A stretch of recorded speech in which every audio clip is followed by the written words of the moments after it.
Muy buenos días, bendiciones. Señor les bendiga poderosamente en esta mañana. Son bienvenidos todos a este nuestro tiempo devocional. Damos gracias al Señor por este nuevo día, por esta nueva oportunidad que nos da. No dejo de pensar cuando me acerco a Dios o intento acercarme a Dios en mis tiempos de oración. No dejo de pensar en ese texto del cual nos habla la carta a los Hebreos. Nos dice que nos acerquemos confiadamente ante el trono de la gracia para hallar el oportuno socorro. Que Cristo, por medio de su cuerpo, ha abierto un camino nuevo y vivo para que nos acerquemos a Él. El privilegio que tenían los sacerdotes solamente una vez al año y por un tiempo limitado, porque ellos entraban, el sacerdocio antiguo, el sacerdocio levítico, entraban al lugar santísimo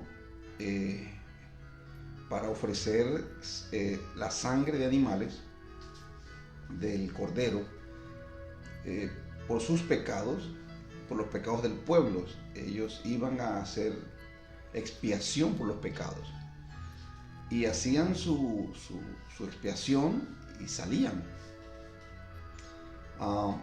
Por supuesto que eso era un privilegio maravilloso que Dios les daba, pero después de la muerte de Jesús en la cruz del Calvario, el Cordero de Dios que quita el pecado del mundo, dice que tenemos entrada libre ante el trono de la gracia para poder tener comunión con Dios.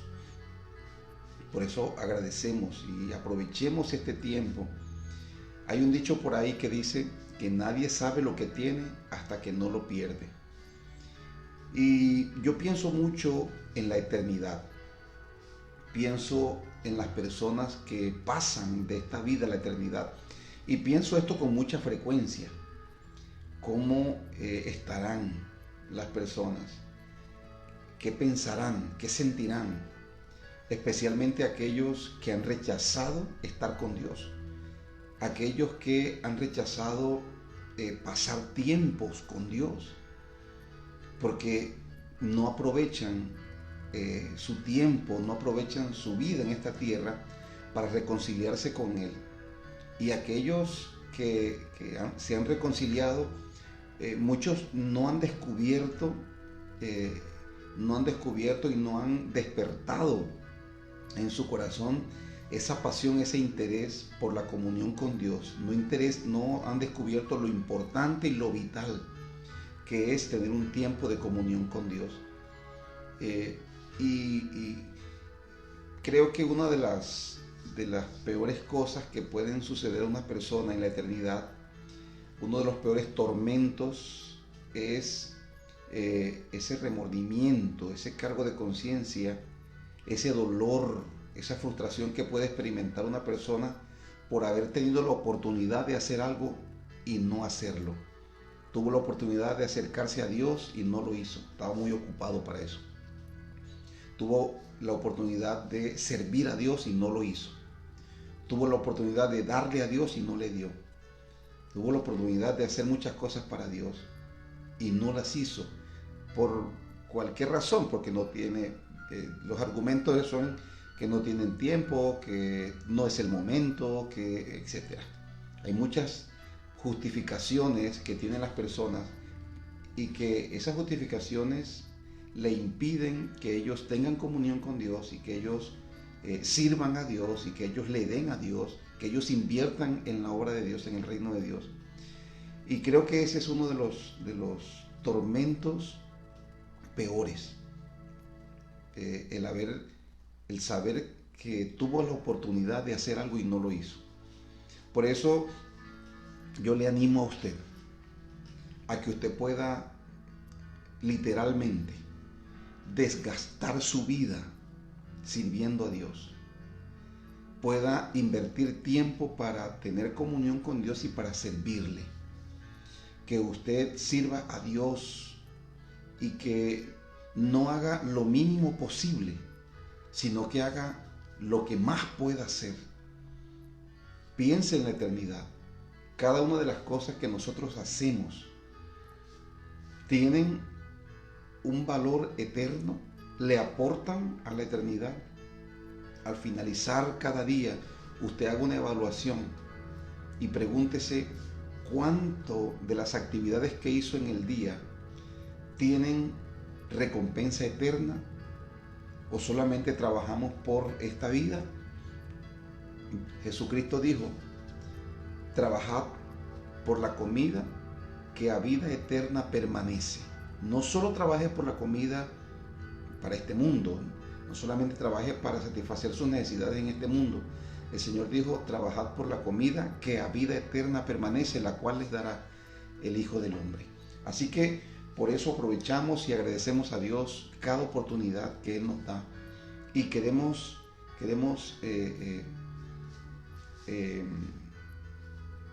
dar frutos, ¿no? Dar frutos en todo. Vamos a la palabra en esta mañana. La palabra del día de hoy nos desafía a ser trastornadores de este mundo. Trastornadores. Así le llamaban a los cristianos. ¿Por qué le llamarían así? Dijeron unos en la ciudad de Tesalónica, donde vamos a leer hoy: estos que trastornan el mundo han venido acá a trastornar este lugar. ¿Qué sería lo que ellos experimentaron? ¿Qué estaban viendo? ¿Qué tipo de transformación, de impacto produjo la vida de los cristianos en Tesalónica, que los habitantes de esa ciudad los denunciaron y le dijeron: estos que trastornan el mundo también han venido acá? ¿Es usted un trastornador? Vamos a la palabra para mirar el reto que el Señor nos plantea en este día. Por favor, tome su Biblia. Tome su Biblia y tome su libreta de notas, como siempre le estoy diciendo. Recuerde que este fin de semana, ya comenzamos mañana, tenemos en la Comunidad Bíblica de Fe acá en Barrancas nuestra fiesta de las primicias. Vamos a tener 2 días de celebración de primicias, el día viernes y el día domingo. El día viernes a las 6:30 de la tarde comenzamos nuestro servicio de apertura de esta fiesta maravillosa. Y el domingo tenemos la conclusión de la fiesta. Pero el día sábado tenemos nuestro primer encuentro para líderes y servidores. Si usted es un hombre o una mujer que dice: yo quiero servir a Dios, debes entender una cosa, que los que sirven a Dios, el Señor Jesús dijo: las ramas que dan fruto serán limpiadas para que den más fruto. Y este encuentro tiene como objetivo limpiar las vidas de los creyentes para que el fruto sea mayor, para que sea abundante el fruto. Eso lo dijo el Padre: todo aquel pámpano que da fruto, mi Padre lo limpiará para que lleve más fruto. Así que quiero animarlos a todos a que puedan estar con nosotros ese día sábado en nuestro primer encuentro para líderes y servidores. Será un tiempo maravilloso. Comenzamos a las 8 de la mañana. A las 8 de la mañana. Si quieres más información, bueno, contáctanos o déjanos un mensaje allí para darte mayor información acerca del encuentro. Pero la fiesta de las primicias, viernes y domingo. Muy bien, vamos a la palabra de Dios. Vamos a leer el capítulo 17 del libro de los Hechos. Hechos capítulo 17. Vamos a leer 9 versículos allí. 9 versículos que es una narración de lo que sucedió a Pablo y a Silas cuando fueron a Tesalónica. Tome su Biblia allí, capítulo 17 del libro de los Hechos, versículo 1 hasta el versículo 9, dice: pasando por Anfípolis y Apolonia, llegaron a Tesalónica, donde había una sinagoga de los judíos, y Pablo, como acostumbraba, fue a ellos, y por 3 días de reposo discutió con ellos, declarando y exponiendo por medio de las Escrituras que era necesario que el Cristo padeciese y resucitase de los muertos, y que Jesús, a quien yo anuncio, decía él, es el Cristo. Y algunos de ellos creyeron y se juntaron con Pablo y con Silas, y de los griegos piadosos gran número, y mujeres nobles no pocas. Entonces los judíos que no creían, teniendo celos, tomaron consigo algunos ociosos, hombres malos, y juntando una turba, alborotaron la ciudad, y asaltando la casa de Jasón, procuraban sacarlos al pueblo. Pero no hallándolos, trajeron a Jasón y a algunos hermanos ante las autoridades de la ciudad, gritando: estos que trastornan el mundo entero también han venido acá, a los cuales Jasón ha recibido, y todos estos contravienen los decretos del César, diciendo que hay otro rey, Jesús. Y alborotaron al pueblo y a las autoridades de la ciudad oyendo estas cosas. Pero obtenida fianza de Jasón y de los demás, los soltaron. Amén y amén. Recuerde que el apóstol Pablo está en su segundo viaje misionero, y después de pasar por la ciudad de Filipo, donde predicó el evangelio y donde ocurrió un milagro asombroso, después de ser azotados y encarcelados en el calabozo de más adentro y asegurados sus pies con el cepo, dice la Biblia que a medianoche Pablo y Silas, orando y cantando himnos a Dios, los demás presos los oían. Es decir, que estaban orando en alta voz, ¿no? Y cantando. Dice la Escritura que a medianoche hubo un temblor, un terremoto, que no destruyó las instalaciones de la cárcel, sino que ese terremoto vino para romper las cadenas que les tenían aprisionados. El carcelero, cuando se da cuenta, despertado por el terremoto, se da cuenta que las puertas están abiertas, dice la Biblia que se quiso matar. Pablo le dijo: no te hagas ningún daño, porque todos estamos aquí. El hombre creyó en el Señor Jesucristo y fue salvo él y su casa. Y allí en ese texto encontramos esa maravillosa promesa que siempre invocamos sobre nuestra familia: cree en el Señor Jesucristo y serás salvo tú y tu casa. Y eso fue lo que sucedió. Ahora Pablo sale de esa ciudad de Filipo, pasa por Anfípolis y por Apolonia, y llega a la ciudad de Tesalónica. ¿Qué es lo que hace Pablo? ¿Qué es lo primero que hace el apóstol Pablo cuando llega a una ciudad? Busca a la comunidad judía, siguiendo el mandamiento del Señor. El Señor dijo: id primero a las ovejas perdidas de la casa de Israel.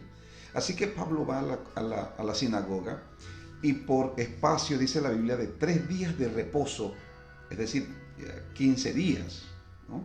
El día de reposo era el sábado. Entonces, por 3 sábados consecutivos, dice Pablo que visitó la sinagoga y les exponía a ellos la verdad del evangelio. Que el Cristo, que Jesús es el Cristo, el Mesías, que ellos esperaban, que el pueblo judío esperaba. Pero el pueblo judío esperaba un líder militar, y Jesús no vino como un líder militar. Jesús vino como un revolucionario de lo espiritual y de lo moral. Jesús no revolucionó el mundo con otras formas, ¿no? Lo revolucionó espiritual y moralmente. Estos judíos, algunos creyeron, juntamente con algunos griegos y algunas mujeres nobles, no pocas, dice la Biblia. Así que hubo una gran congregación de personas que aceptaron a Jesús, que aceptaron las noticias del reino. Sin embargo, algunos que no creyeron sintieron celos, dice la Biblia, y comenzaron a agitar a la población, a la ciudad, porque ellos veían cómo las personas seguían el Evangelio. Y eso siempre va a suceder, ¿no? Hay un celo religioso, un celo que lo que busca es destruir al cristiano, destruir al creyente, destruir, atacar, perseguir el Evangelio. Eso no es nuevo. Por eso cuando los creyentes somos perseguidos, cuando somos atacados por otros religiosos, pues nosotros entendemos que eso hace parte del efecto del Evangelio en un lugar.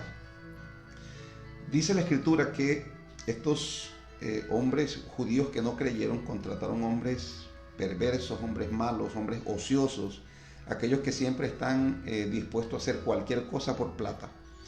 Y formaron una turba y alborotaron la ciudad, con el único objetivo de llamar la atención de las autoridades para que pudieran prender y judicializar a Pablo y a Silas.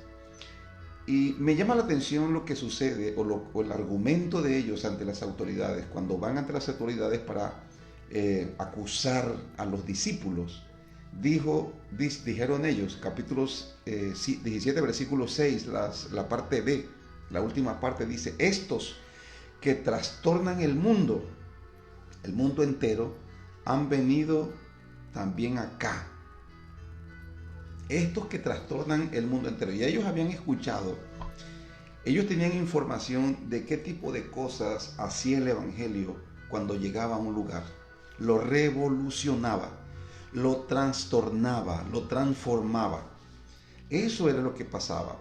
Porque cuando Jesús llega al corazón de una persona, la revoluciona, no puede seguir siendo la misma. No puede seguir, es imposible que cuando una persona recibe a Cristo siga siendo el mismo. No se engañe y no se deje engañar. La Biblia dice que si alguno está en Cristo, de modo que si alguno está en Cristo, es nueva criatura. Las cosas viejas pasaron y todas son hechas nuevas. Cuando Jesucristo está en la vida de una persona, esa persona es cambiada. Cambia en dos aspectos principalmente. Número uno, cambia su actitud hacia Dios y hacia su palabra. Cambia radicalmente. Antes era una persona indiferente, no oraba, no tenía comunión con Dios, no le interesaba la oración, no le interesaban las escrituras, no le interesaba la Biblia, era indiferente a ella. Pero cuando una persona se convierte a Cristo, lo primero que cambia es su actitud hacia Dios. Quiero animarle a que usted revise su actitud hacia Dios. Si usted realmente es cristiano o es cristiana, ¿cómo es su actitud hacia Dios? ¿Sigue siendo indiferente? ¿Sigue endurecido o endurecida hacia la palabra? ¿Es usted un hombre o una mujer que acude a la palabra, que tiene el hábito de la palabra, de leer la palabra y de estudiar la palabra diariamente? ¿Tiene usted el hábito de tener tiempos de comunión significativos con Dios, de oración? Porque lo primero que sucede cuando una persona llega a Dios es que cambia su actitud hacia Dios. Y lo segundo que cambia, es decir, el efecto, el resultado de que tiene una comunión con Dios, es que su actitud hacia su prójimo cambia. No puede seguir siendo el mismo, no puede seguir siendo la misma persona indiferente, orgullosa, soberbia, cruel, la misma persona áspera, la misma persona injusta, mentirosa. No puede seguir siendo la misma. Dice la Escritura que por sus frutos se conoce el árbol. Es decir, si mi vida, si tu vida, si nuestras vidas siguen siendo igual que antes, siguen con los mismos hábitos, siguen con las mismas costumbres, siguen con los mismos pecados, no, Cristo no está ahí. Cristo no está ahí, porque cuando Cristo llega a un lugar, lo transforma, lo cambia. Escúcheme, y el cambio es así, va de adentro hacia afuera. Lo primero que afecta es la comunión con Dios y luego la comunión con su prójimo, comenzando por supuesto desde su casa. Ese cambio lo observa su esposa, lo observan sus hijos, lo observan sus padres, lo observan las personas que están allí en el seno familiar primeramente. Es así. Cuando Cristo llega a un matrimonio, lo transforma. No puede seguir siendo el mismo matrimonio. No puede. Ahora, con Cristo, dice la Biblia, escuche, vuelve, o por lo menos llega, visita el matrimonio, la armonía, la fidelidad, el buen trato, la responsabilidad, porque Dios es así. Dios es así. Entonces Dios se expresa a través del carácter nuestro en nuestra relación con nuestro prójimo. Por eso un hombre, una mujer que tiene a Dios, escúcheme bien, su vida tiene que cambiar. Los tesalonicenses dijeron, estos que trastornan el mundo han venido también acá. Es decir, ahí llamaron a los cristianos trastornadores del mundo. Qué lindo, ¿verdad? Pero ¿con qué trastornaban? ¿Con qué trastornaban los cristianos el mundo? ¿Cuál era la herramienta o el arma de su revolución? ¿Eran acaso armas de fuego? ¿Eran acaso filosofías? ¿Eran ideas de hombres, argumentos de hombres? ¿Con qué transformaban los cristianos la sociedad? La transformaban con el Evangelio de Jesucristo. La transformaban con el Evangelio de Jesucristo. Esa era la herramienta de la transformación, de la revolución.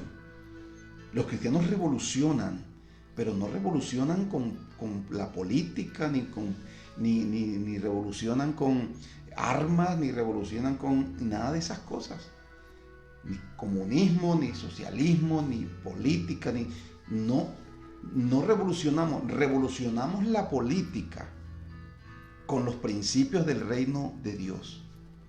Revolucionamos la educación con los principios de la palabra de Dios, siendo hombres y mujeres conforme a Dios. Esa es la manera de revolucionar, porque por la fuerza usted no va a controlar y a dominar a nadie. Pero nosotros sí podemos cambiar, transformar nuestra sociedad cuando comenzamos a vivir el cristianismo bíblico, cuando comenzamos a vivir de acuerdo a la moral de la Biblia. Tu hogar puede ser transformado, revolucionado, cuando Jesucristo está en ti verdaderamente. Tu barrio, escúchame, tu lugar de trabajo, tu lugar de estudio, cualquier lugar donde tú llegas puede ser revolucionado con el Evangelio de Jesucristo.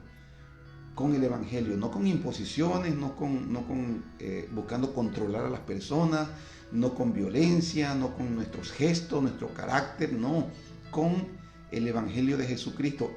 Con esto fue que ese era el arma, por decirlo de alguna manera, con la que los cristianos trastornaban la sociedad de la época. ¿Por qué la trastornaban? Porque la cambiaban, la transformaban. Es decir, antes una persona que era ambiciosa, avara, corrupta, ahora es una persona honesta, una persona leal, correcta, justa. Esa es una transformación. Una persona que era infiel, que era promiscuo, ahora es una persona fiel, es una persona recatada, una persona que cuida su vida, su cuerpo, su sexualidad. Antes, una persona mentirosa, ahora dice la verdad. No importa lo que cueste, con amor y con consideración, pero dice la verdad. Ya no miente como antes. Antes era una persona orgullosa, altiva. Ahora es una persona humilde, sencilla. Antes era una persona indiferente. Ahora se identifica con las necesidades y ayuda y sirve al prójimo. Esa es la manera de revolucionar el mundo, mis queridos. De esa manera es que el Evangelio trastorna los lugares donde van. De esa manera. Y me encanta que allí en Tesalónica llamaron a los cristianos trastornadores del mundo. Y esto plantea nuestro reto el día de hoy. Porque yo le pregunto a usted si su vida ha sido trastornada por el Evangelio, ha sido transformada. Nosotros de pronto la palabra trastornar tenemos un concepto negativo, ¿no?, de ella, porque trastornar es desordenar las cosas. Bueno, en este contexto, la connotación de trastornar es transformar, revolucionar. Yo le pregunto si su vida ha sido revolucionada por el Evangelio o si sigue igual que antes. Le pregunto si usted tiene a Cristo en su corazón, si su matrimonio ha sido trastornado, transformado, revolucionado o sigue siendo igual que antes. Le pregunto porque el efecto del Evangelio en una vida es transformación, es revolución. No es nada débil, no es nada tenue el Evangelio. El Evangelio es lo más fuerte que puede haber. Dice la Biblia que ni siquiera las puertas del infierno podrán contra él. Ni la persecución de hombres, ni la persecución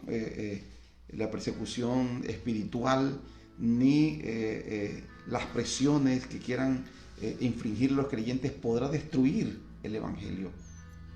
No importa si esa persecución viene de parte de esta tierra, de los hombres o de las tinieblas.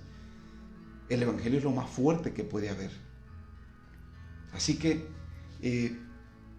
hablando de trastorno, hablando de transformación, hablando de revolución, tenemos que preguntarnos, ¿ha sido transformado usted por el Evangelio? ¿Ha sido transformado su matrimonio? ¿Ha sido transformado sus valores por el Evangelio? Yo creo que necesitamos pensar en esto. Porque si nosotros nos hacemos llamar cristianos y seguimos con la misma vida de antes, las personas no van a creer en el Evangelio. No van a creer en el Evangelio. La carta, dice el apóstol Pablo, la carta en la cual la gente lee, descubre cómo es el Evangelio, son nuestras vidas. Yo quiero animarle a usted en esta mañana a que si Cristo está en su vida, usted se convierta en un trastornador, en un revolucionario. Escúchame bien, comenzando desde su casa, comience a revolucionar. ¿Cómo va a revolucionar? Usted antes era una persona impaciente, ahora es una persona paciente. Eso va a hacer pensar a la gente. Usted antes era una persona irresponsable, ahora se convirtió en una persona responsable. Eso va a hacer pensar a la gente. Eso va a trastornar la mente y el corazón de las personas. ¿Qué ha pasado en la vida de esa persona? Si antes era así, ahora es así. Entonces hay una conmoción en la vida de las personas. Se preguntan, ¿cómo es que esta persona antes era una persona violenta, pero ahora es una persona tan mansa? Esta persona era una persona irresponsable, era una persona incumplida, ahora es una persona responsable, una persona cumplida. Antes trataba de una manera áspera, de una manera intransigente a los demás, ahora tiene un trato dulce, amable, respetuoso con las personas. Cuando usted se comporta de esa manera, usted está impactando y usted está revolucionando la mente y el corazón de la gente, porque hace que la gente piense, que la gente se detenga a preguntarse qué ha pasado, qué es lo que produjo ese cambio en la vida de esa persona. Yo creo que a eso Dios nos está llamando. Dios nos está llamando a que sigamos como la iglesia primitiva trastornó al mundo. Entonces nosotros hoy también trastornemos este mundo con nuestra moral, con nuestra vida de oración, con nuestro ejemplo, con nuestro testimonio, con la forma que tenemos de vivir, de administrar las cosas, siendo personas de integridad, siendo personas correctas, que hablan la verdad, personas confiables, personas sociables, personas serviciales. Trastornemos esta sociedad de esta manera. Escúcheme, porque así es Cristo. Cuando Jesucristo vino, cuando Él llegaba a un lugar, las cosas no podían seguir siendo las mismas. Las personas dejaban lo que estaban haciendo por ir a escuchar, ir a recibir milagros, por ir a estar con Cristo. Porque Cristo fue un revolucionario, claro que sí, pero Él revolucionó con los principios del reino, revolucionó con una moral diferente, revolucionó espiritualmente al mundo para que podamos observar una sociedad como Dios la quiere ver. No nos callemos, no permitamos que nuestro viejo hombre continúe controlando nuestras vidas. Vamos a levantarnos y en esta mañana el objetivo o el reto que nos plantea la palabra en este día es animarnos a ser trastornadores de este mundo. Revolucione su vida, revolucione su matrimonio, revolucione su lugar de trabajo con los principios del Evangelio.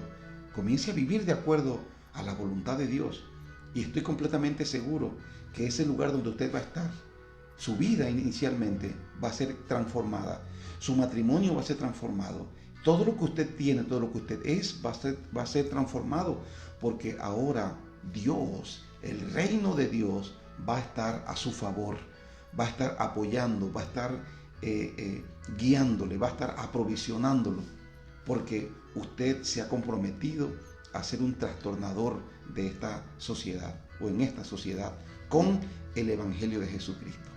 Si es así, entonces vamos a orar y dígale al Padre en esta mañana: Señor, hoy quiero pedirte que me animes, que me fortalezcas, que me des la sabiduría y el entendimiento para poder ser también parte de una generación que trastorna este mundo. Señor, guíame, dígale, guíame a trastornar mi entorno, transforma mi vida, dígale, trastorna mi vida con tu palabra y con tu espíritu primeramente, pero también guíame, Señor, a transformar, a impactar, Señor, mi matrimonio si lo tiene, mi familia, mi barrio, mi lugar de trabajo, que donde quiera que yo esté, Señor, sea trastornada las circunstancias, las personas, pero con el Evangelio de Jesucristo. Gracias, Señor, porque tú me desafías a ir a un lugar más alto, me trastornas, me transformas mi vida con tu palabra y con tu espíritu, pero también, Señor, quiero experimentar, Padre, esa transformación en mi hogar, en mi vida, en la vida de mi familia, en mi barrio, en mi lugar de trabajo. Padre, que hoy sea un día en el cual pueda ver tu gloria, dígale, ver tu gloria, Señor, en mi entorno, en el nombre de Jesús. Muchas gracias, Padre. Amén y amén. Gloria al Señor. Que Dios le bendiga a todos en esta mañana. Y recuerde que Dios no nos ha llamado para que sigamos siendo oscuridad. Dios nos ha llamado para que seamos luz. La Biblia dice que Dios nos tomó nos ha trasladado del reino de las tinieblas al reino de la luz. Ahora usted no puede seguir siendo tinieblas.